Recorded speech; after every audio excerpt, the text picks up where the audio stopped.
Penguin Random House Audio presents Inferno's Shadow by Taylor Anderson. Read for you by P.J. Ochlan. To Sylvia. Still reeling from the traumatic passage from their Earth to this very different one, the people we first referred to as 1847 Americans, due to the year they arrived, since we knew little more about them, were even less prepared to comprehend their circumstances than we were when the decrepit U.S. Asiatic fleet destroyer USS Walker was essentially chased to this world by the marauding Japanese in 1942.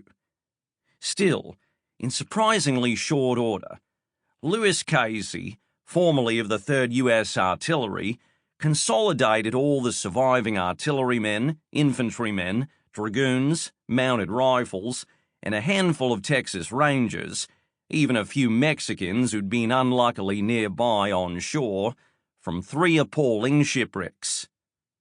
Regardless of their confusion, the terrifying lethality of this world quickly convinced Cayce that they must all work together or die, particularly after he discovered that the savage, unimaginable beasts all around them were the least of their concerns, and the savage Holcano Indians, their few but shockingly Greek-like allies, and of course, the vile, blood-drenched, Holy Dominion, became a constant looming menace.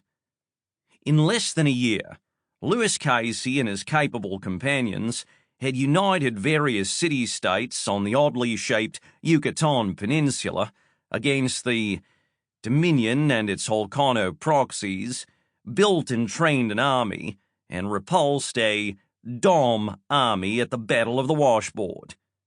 It was a stunning victory that convinced the locals they had a chance to live free from fear of the most significant, diabolical power known to dwell in the Americas of this world. But Lewis Cayce knew that wasn't the case. The Dominion was obsessed with conquest and blood sacrifice and would never allow his new people to live in peace. Any example of successful defiance would erode Dominion tyranny over its own people and had to be exterminated. Moreover, a purely defensive stance was ultimately doomed to failure. The Dominion had to be beaten, and the only way to do that was to attack. A bold campaign finally defeated the feared Holcanos, who actually joined the Allied effort. A series of small battles against Dominion blood priests began to illustrate just how savage this war would be, and a final titanic battle against the already disillusioned Dominion army in the region under the command of General Argonne not only opened the way to the heart of the Dominion, but earned the army of the Yucatan even more unlikely allies. As Lewis Cayce prepared his force for an unprecedented, in American military history, advance, rumors of a mysterious place far to the south called El Paso del Fuego began to arise, as did nagging concerns about just how secure the Allied rear would remain. Regardless, Lewis Cayce and his scratch-built army churned up across half a continent to the virtual gates of the Holy City. Of course, there had been mistakes, aching growing pains, but those had been impossible to avoid given the necessary haste of the campaign. It's a wonder he built such a competent force, given the meagre time and resources he had. And there was every reason to believe that victory was in his grasp, in spite of the sudden and unexpected enemy presence in the Yucatan. But when gods use men to settle disputes, and all the devils do battle, calamity always seems to chase triumph in Inferno's shadow. Some few historians in the NUS are still prone to criticize Lewis Cayce for his decision to press forward with his campaign against the rotten, wicked core of the Dominion, in spite of the threat looming at home. Spoiled by the luxurious wonders of radio and fast steamships in our modern world, along with the omniscient gift of hindsight. They could even be right to do so. But given the distance, the state of communications, and the time it would take to cope with the threat, Cayce did the only thing he could. History may be written by the victors, the survivors at least, but it is then warped out of all recognition by their intellectual descendants, safe with their pipes and overstuffed chairs, intent on amassing fame for themselves at the expense of those who have earned it. Besides, Lewis had a plan. Numerous plans, in fact, not all of which were known or quickly guessed by his closest confidants. Nor might they all have approved if he openly discussed them. Excerpt from the foreword to Courtney Bradford's Lands and Peoples, Destiny of the Damned, Volume 1, Library of Alexandra Press, 1959. Prologue. Resplendent in his brilliant yellow coat with real gold embroidery on black velvet facings, cuffs, and collar, General Xochitl would have stood out among any collection of subjects of the Holy Dominion, but he was also considerably taller. The correspondingly oversized coal-black stallion, with only the slightest hint of native blood that he sat upon, raised the peak of his elaborately decorated black tricorn hat more than a head above the tallest members of his gathered staff.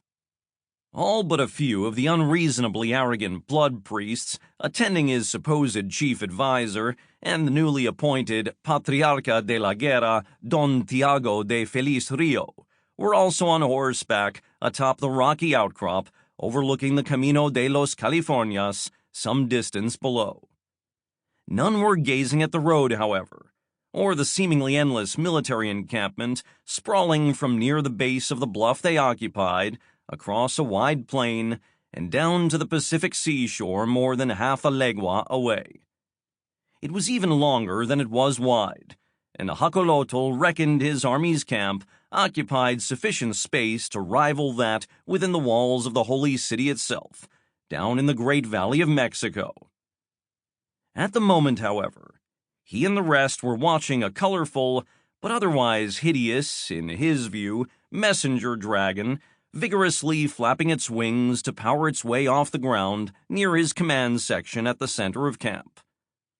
Slowly at first, then rapidly quickening, it spiraled up into the orange-tinted evening sky, brass rings and harness buckles securing the heavy leather message tube twinkling in the setting sun. The creature had no rider, of course.